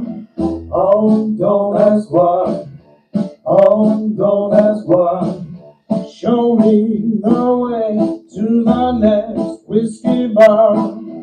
Oh, don't ask why. Oh, don't ask why. Oh, if we don't find the next whiskey bar, I tell you we must die. I tell you we must die. I tell you we must die. All right. Stop recording. There we go. All right. We're still on Facebook and YouTube, so just know. I always let people know that right away. I feel like you have the same computer as me. Is that a PC or a Mac? Mac. Okay, never mind. You don't. Because it looks like it's got gold sides. Do you have gold sides? No, I have. It looks gold on the where your finger is. It looks gold. Oh, where my finger is right there? Yeah. That's a little Apple art. When you buy I always buy Apple gift cards, Yeah. Because I have gold. Oh, on the side. Mine. But it's probably just the light. It's the light. And you know what you're picking up? You're picking up. Look in the bottle. You can see it. You should be. See the ring light? That's the ring light that's in front of me. Yeah. So I finally finalized my lighting. So I actually have in the winter time, like around the holidays, I'll bring it in. But I have a flocked Christmas tree to the right of me. But I always turn it on because it's really good fill light. So the other, I was doing some stuff before the podcast, and I swear I did not have one drink, and my foot got caught on the bar stool. And it didn't pull out. It got caught in a way where, like, if I would have pulled it out, it would have been fine. But as I went to pull it out, the bar stool tipped over. I fell straight off to the side. I hit my arm on no whiskey broke, even though stuff was falling on me and everything. Nothing. I Oh, was good hearing for you. That's crashing. good. That's good. But Lucky you. I fell face first into the flax. I bounced off Oh, the no. shelf and right into. So I'm laying on the ground with my stuck in the chair. The chair tipped over. I'm in the flock Christmas tree wearing. I was black and whatever, and I had hurt. I could feel my knee, my arm, and then that stave right back there. Let me see. The age to perfection. This right there, that falls and hits my Achilles. Oh no. So that was fun. I went upstairs and my wife looked at me and said, "What happened?" Because my arms hurt, my knees hurt. I'm thinking that, and I got white flock in my beard, on my goatee, on my shirt. She's like, "What did you do?" She couldn't understand. I had a donut. Yeah, it was. I had a pack of donuts. I had a beignet from yeah, it was like New Orleans. powdered sugar. So, oh my God. So it was. I mean, I was lucky. I know that because that was not something that anybody would wanna. I could have hurt myself a lot more, but she didn't hear it. It was loud too. I mean, I was hearing all this glass behind me. When I fell but didn't tip over anything. But stuff that hit something, and I'm looking and I'm like, I didn't care that I hurt myself. I was like, nothing broke. So that's awesome. I know, buddy. I'm almost done. Yeah. All right. So get off the phone, Mom. Yeah. Okay. Thank you so much for your time. I appreciate it. Oh, for sure. Contact you soon because I want to do a whiskey whereabouts with you since whiskey whereabouts is my follow-up interviews. Okay. So I want to do that soon. I've got some stuff coming up. I just have to edit some stuff and then see what my lengths are, so I know how much time I can give you. Which, yeah, the that's editing. The pain of editing. It's just crazy. I did an edit where I was like, I'm going to do this professional, right? And I did all the breaks. I got everything where I wanted. I spent like 4.5 hours on just editing cuts. Okay. Then I spent another 4 hours putting them in. And then I was zoom in, right? Where I can cut and then I'll just do where it fades and then they're zoomed in. So I was cropping. And I had to be about 6 hours into that, and I was almost done.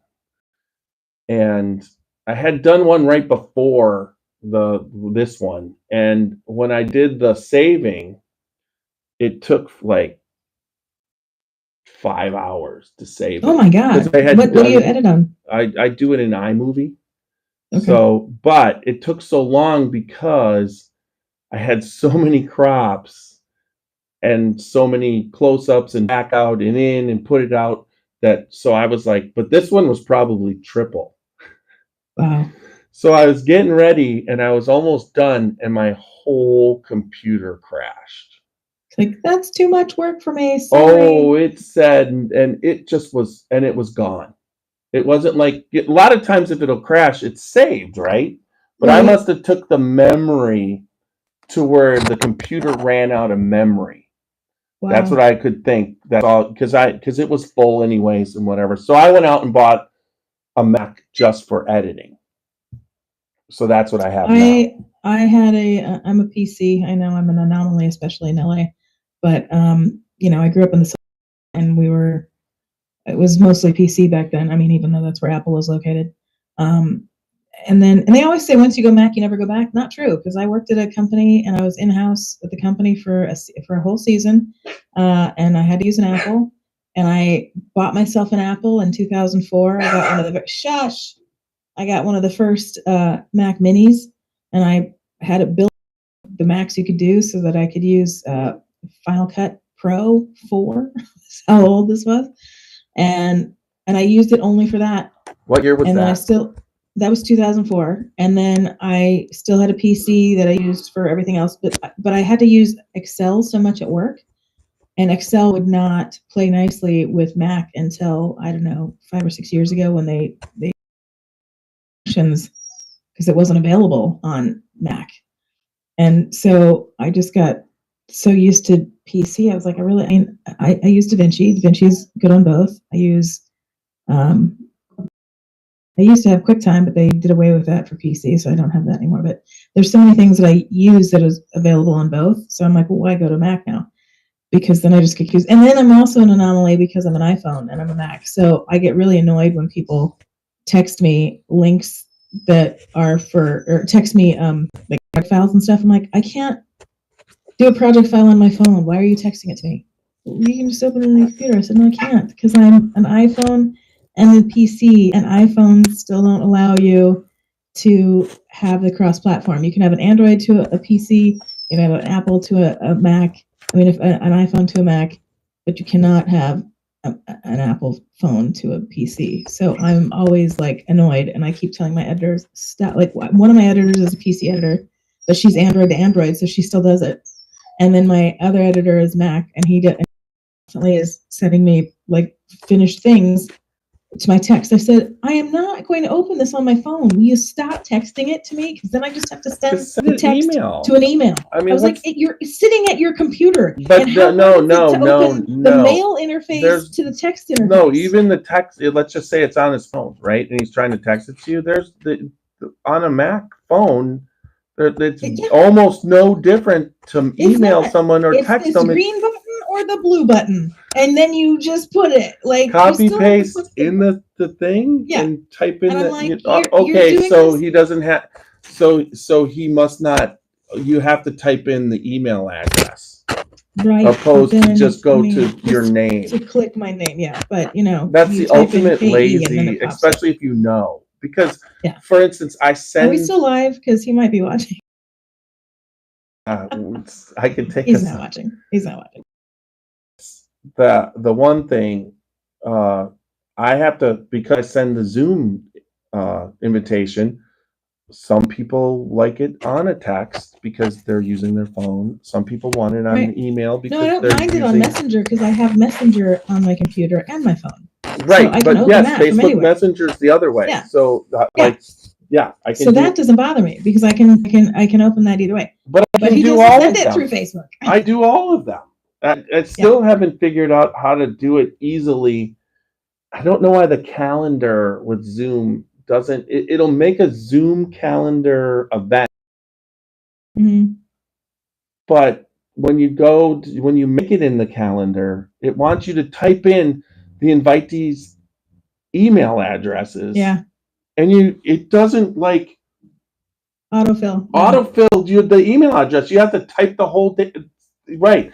But if I hit copy invitation, then I go to my email. It just then I can just copy paste the invitation. So it's like I want that to work, but it's like it's saving it in the Apple calendar.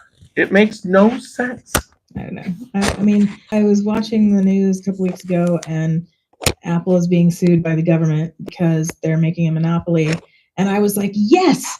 And all my friends are like, you have an iPhone. I said, but I'm a PC. And what they're suing for will change it. So they have to let me have, because it's the whole, part of it was the whole Messenger thing with the blue texts. And then if you send it to an Android, it's a green text. And then it does different things. And I'm like, that's exactly my problem. I'm like, I have to sit there. And if somebody sends me a text, I either have to send it to myself through Skype. So, because my phone does Skype to Skype, or I send it on WhatsApp because my phone can do WhatsApp. And, it's all on the computer and it's all on the phone. I have to then email it to myself. So I'm like, I either have to copy and paste it to another texting app or email it to myself, because people can't just say, if this is something you're going to open up, if this is something you're going to watch on your phone, then I can bring me a project file to edit. No, I cannot do. Right. Well, but see, why Apple was created. It's basically the same thing as a PC, it's funny because Microsoft and Windows and everything, and you got Steve Jobs versus, Gates, they yeah. they But knew they what were they. friends back in the day. Oh no, and they were always, just so you know, they were always friends. They Yeah, never. but they It was fake. but they I well know how I know because I had a chef that worked in the restaurant in Colorado, okay? And they would come there and eat together. They're best friends all along. And they came up with this big bullshit story so that the PC didn't become a monopoly. They needed the Macintosh so that it wasn't just one computer with everything. So Mac was created, and then it was they took it, but they needed it, so it wasn't. And all along, their whole rift and everything, he didn't steal it. They had that story made up, and he broke away so that he could create I mean, there's no difference except for the in hardware of a Mac and a yeah. PC, but one is priority. Its own system within. So the greatest thing about a Mac and why I've phone, my iMac, my little, you said it. What's the little one? iPad. Yeah, iTouch. What the iTouch, iPad, iPhone. The one you said you had first. The Mac Mini. Yeah, I have a Mac Mini.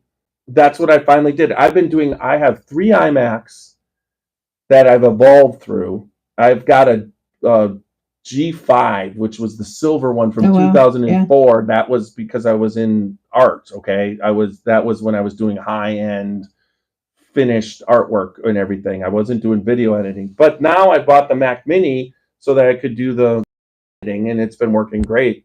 But my iPhone, my iPad, my iWatch, everything's linked. And I don't have to, I get a new one and I just do this and I back it up and then I load it and there's no problems whatsoever. But that's only because in 1992, I bought the first Macintosh, and those were disasters. Just like when you were trying to do things, you were, if I say something to a kid about rebuilding a desktop, they don't even know what that is. Remember Jimmy Fallon? That's what I was going to tell you. So the Zap the Pram. laptop I showed you is an HP, and it's a gaming laptop, and it's great, but it didn't.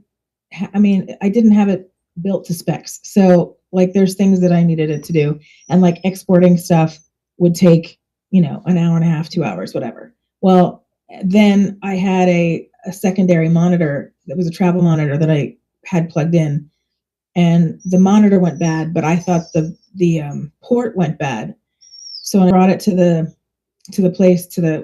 computer shop to get it looked at, I said, well, it's hard to tell if it's because it was working with some things but not with other things. So I think it's partially, I don't know, but definitely that portable screen is dead.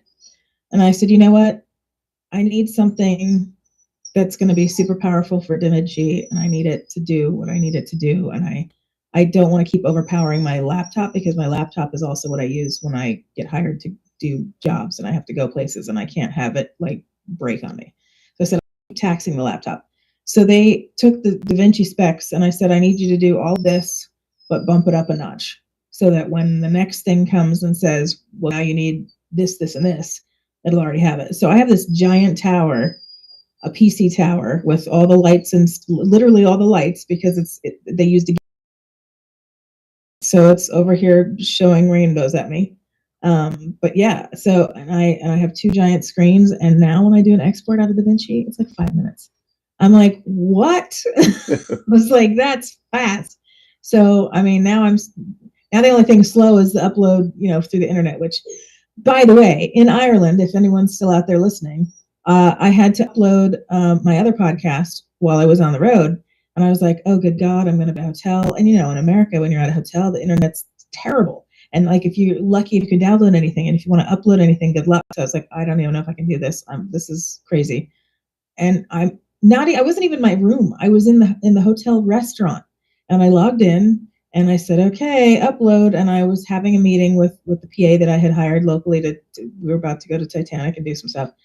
And then like literally 10 minutes, like it said done. I said, oh, bullshit, that can't be. It just failed. It had to have just failed. There's no way. Like it usually takes me at least an hour. And then I went online and I looked, I'm like, oh my God, it's there. And he goes, why are you freaking out? And I said, how did it upload that fast? He goes, what are you talking about? And I'm like, does everything upload that fast here? He goes, yes. And I'm like, what? So like the internet companies in America are fucking us on purpose. And it's pissing me off. It's bandwidth. It's all about bandwidth. The upload bandwidth. So if I can download it as fast as 10 minutes, I should be able to upload it as fast. Yeah, but they put all the bandwidth to the download because they want to download videos to you. They want everything to download. As far as upload, most people don't upload. But okay. So one of my editors, she's from the South, and she went home, I think at Christmas, and she was at her sister's house, and her brother-in-law had it was like fiber optic by Google, and they were like doing a trial out there somewhere. Mm-hmm. And she's like, wait a minute. So she was working remotely. She was doing my job, and she also works for this toy company where she does videos for them. So she had deadlines for both of the stuff, and she was worried that she was going to have crappy internet, but she went to her sister's house versus her parents' house, and her brother-in-law was like, oh no, this is really fast. And she's like, why in the heck are they trying it out? No offense to the South, but hi, Los Angeles has people for a living, most of the city, uploading stuff. Well, but that's part of the problem. Right, So if you have. But they should have done the trial here, because if it made it here, they got to do the trial with the least amount of people. Okay. Because if it made it with all the people, then it would be good to go. Golden. Yeah, but they got to get up to the people. They first got to make it work. Then they got to start up ramping the amount of people, because anything, I mean, I'm telling you, the best website on the planet, if you overload it, it crashes. And you can crash an upload. Well, if too many people are uploading that amount of data at the same time, you crash the network. Only, if they could do a trial with only saying they're gonna. Okay. Yeah, I know. But he got it. They get it first out in the boonies, because even in Canton, Ohio, we get this fast, super fast AT&T network, and now Verizon's been giving us Verizon and AT&T just came in. I live on a boulevard. Well, it's an avenue, but it's really a boulevard. And they came in, there's a manhole in front of my house, and they came and they were pulling out old wires and putting in new wires for 2 weeks. And I was like, what's going on? They said, oh, we're putting in all this fiber optic stuff for Verizon and for AT&T. And I'm like, great, because I have Spectrum. So fantastic. And then they keep coming by going, hey, so they came by when it was done. And actually they came by today. And they said, so we want to talk to you about changing over to Verizon. And I said, great. What's your upload speed? The same as I have on Spectrum. I said, why? Why would I change then? I was like, I'm not going to go through the hassle of changing everything if you're going to be you guys just put in all this new shit on the street, and you still can't get me faster upload speed? So I've had AT&T forever, okay? For at least 6-7 years, and I just changed how much I pay by calling them up and saying, hey, I've done this forever. But they were doing the tests, and my upload speeds were insane, okay? And at that time, they were giving it away. They gave you this upgrade for free, right? Business class up. It was fast, I think 760 it was something crazy. Yeah, she did a little test on the phone, and I was like, they took it away. So you're testing your thing, and I'm doing the test on what I actually have. I said, it's the same. And I was like, why would I change? She goes, right. And then it wasn't even any cheaper. I was like, no, go away. But now they put that all in so that but they took it away from me. All of a sudden, my TV's stopped. My TV's right now, I can't watch. My granddaughter can't be on her Switch or her tablet, and the TV in the living room and the TV in the bedroom at the same time. When I do the podcast before I got this computer, and for whatever reason, this computer just puts itself number one. But before I got this computer, I would she'd go on her tablet and my whole podcast would. I one night had it all set up. I come downstairs and it's just like this big question mark. I'm like, so then she finally got off her tablet. I had to kick her off her tablet, and it all started working again. So yeah. My housemate is a big gamer, and I thought he was doing it a lot during the pandemic, and then he went back to work, and then he kind of stopped doing it. So I thought, oh, he's over his little gaming thing, whatever. Oh no, come to find out, his hard drive on the gaming console crashed, and he didn't feel like it was worth the money to spend to get a new one because he had other things that he needed to be saving for because he spent a lot of money on stuff during the pandemic that he hadn't planned on having to spend. And then, like in October, all of his coworkers pitched in for his birthday and got him a new gaming console. I've seen that man so little since that happened. And when I see him, he's like going outside to have a smoke with his whole headset on with the gaming thing and talking to all the gamers. And then like it's crazy. And then I got to the point where like before I was uploading and it didn't matter because he could watch TV. It was not a big deal. But if he was going to be gaming, all of a sudden it was crashing. So now I'm like, okay, you can't, please don't game right now. But then since then, and I think it's because the competition came and did a bunch of rewiring, Spectrum kind of upped their game. So I'm able to get a lot more going in and out. But I do notice a slowdown in my upload if he's gaming. So that's annoying. It's really annoying. Yep. But my dogs are and really wanting to Facebook. Look at that. Oh, it must be behind there. Puppy poop. Oh, I smell something. All right, here we go. Yep. All right, we're done on Facebook. There we go. And I'll shut us off on YouTube, but thanks for coming on. I appreciate it. For sure. And then I'll reach out to you soon so we can get you on my show. Okay. Too, for Whiskey Whereabouts. Don't put all that other stuff that we're just fucking around with on the podcast, right? It's going to go away after the song because I don't want some people to hear what I was saying. Yeah, I don't think. Well, most people aren't going to go all the way to the end, so it's just as Facebook goes away, it goes away. Yeah. Okay. Great. All right, Tiny. Thank you. It was good to see you. Yep. All right. Have a good one. Yep. Bye. Good night. All right, guys. I'm going to turn us off on YouTube. Let's see how we did. All right. We're still live. Let's go here. And let's see. Am I going to get... Are you sure?